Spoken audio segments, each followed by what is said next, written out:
welcome back to another explainer. Look, today we are tackling something that is, well, it's highly debated, incredibly emotional, and honestly one of the biggest financial decisions you're ever going to make. Is real estate still a good investment in 2026? Now, if you're anything like me, you probably grew up hearing that buying property is the absolute gold standard for building wealth. But things have completely changed. We're living in a totally different market today compared to our parents' era. So we're going to strip away the old myths, dig into the cold, hard data, and figure out if those old rules actually still apply to us. You know exactly the advice I'm talking about, right? Beta, buy property. It's the absolute safest investment. And here's the thing. For our parents, they hit the nail on the head. They were completely right. Back in, say, 2005, they might have bought a house for maybe 20 lakhs.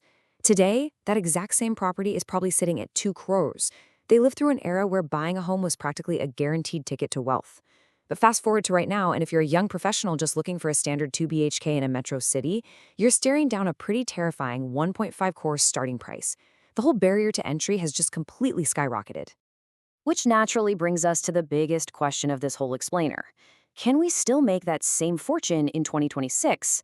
Or have the rules of the game secretly changed right under our noses?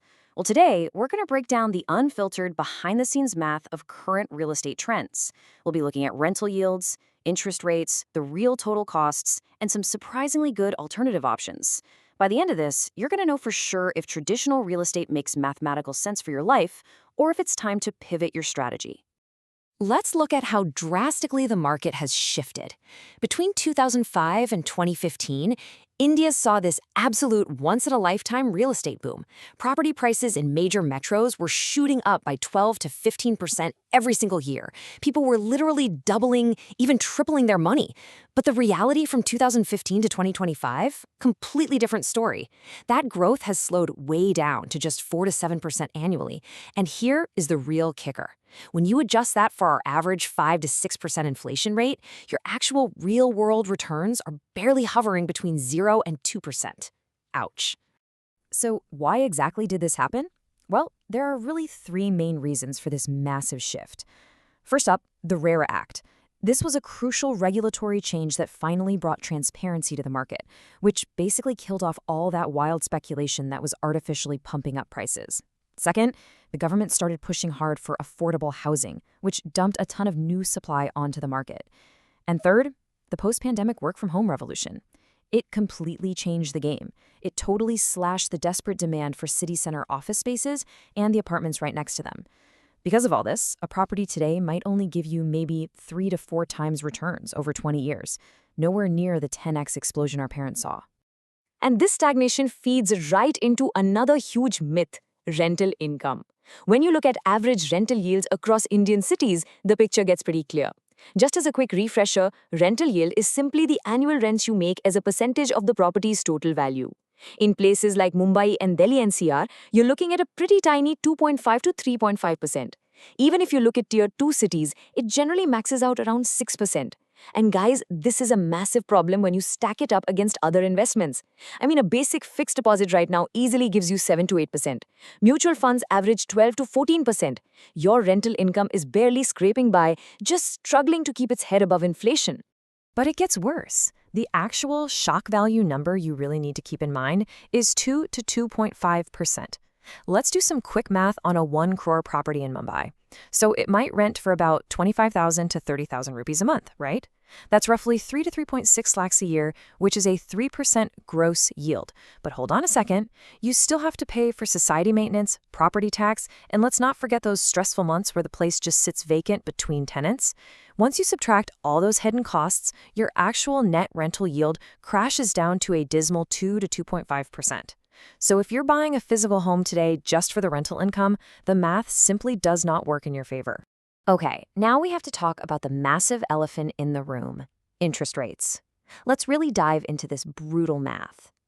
Say you buy a 1 crore home. You put down 20 lakhs, and you take out an 80 lakh loan over 20 years at current rates, which are around 8.5 to 9.5%. Now, that 80 lakh principal is just the starting line. Over those 20 years, you are going to pay 90 lakhs in interest alone. You heard that right. That means your 1 crore home is actually costing you 1.9 crores. You're basically buying almost two houses, but you're just casually handing one over to the bank.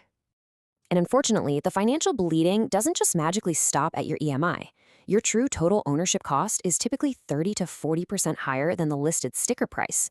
We almost always forget to factor in the actual cost of making the transaction. You've got to pay 5 to 7% just in stamp duty, plus registration fees, ongoing maintenance, and annual property taxes. Basically, when you see a property listed for 1 crore, you need to mentally prepare yourself to spend a whole lot more than that just to finally hold those keys in your hand. All right, let's set up the ultimate showdown. What is the true opportunity cost of buying? Scenario 1, you buy a house. You put down 27 lakhs up front, that covers your down payment plus stamp duty, and you lock yourself into a 71,000 rupee monthly EMI. Assuming a decent 5% annual appreciation, after 20 years, you own a property worth about 2.5 crores. Now let's look at scenario 2, rent and invest. You take that exact same initial 27 lakhs and drop it right into a 12% index fund. Then, instead of a 71K EMI, you pay 25,000 in rent, and you fiercely, diligently invest the leftover 46,000 into mutual funds every single month. So, what actually happens? Well, get ready for a massive aha moment. 7.1 crores. In scenario 2, that initial 27 lakhs snowballs to 2.6 crores, and those monthly investments grow to 4.5 crores.